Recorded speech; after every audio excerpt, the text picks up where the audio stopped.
पंचक्रोशामध्ये प्रसिद्ध असलेल्या आणि परभणीचं ग्रामदैवत असलेल्या खंडोबाच्या यात्रेला आजपासून सुरुवात झाली असून परभणी शहरातील खंडोबा बाजार मैदान परिसरामध्ये असलेल्या मंदिरामध्ये हा यात्रा महोत्सव मोठ्या उत्साहात सुरू झाला। याला परभणी शहरासह जिल्ह्यातील भाविकांनी सकाळपासूनच दर्शनासाठी गर्दी केली।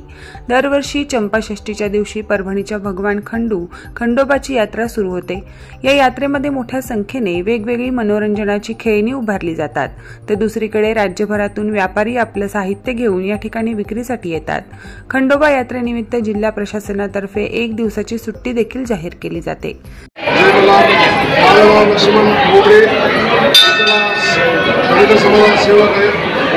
दरवर्षीप्रमाणे याही वर्षी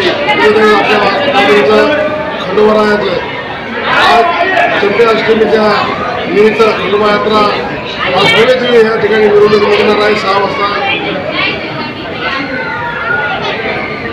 मोठ्या उत्सवात या ठिकाणी जत्रा आपली सुट्टीचा दिवस असतो। दरवर्षी या ठिकाणी भाविक भक्त लाखोच्या संख्येने या ठिकाणी जत्रेला येतात। या ठिकाणी पूर्ण गर्दी बनलेली आहे। या ठिकाणी काम करते राज्यमंडळ मित्रमंडळाच्या वतीनं या ठिकाणी पूर्ण व्यवस्थापन केलं। प्रतिनिधी रियाज कुरेशीसह मी आबोली जोशी, DLP न्यूज परभणी।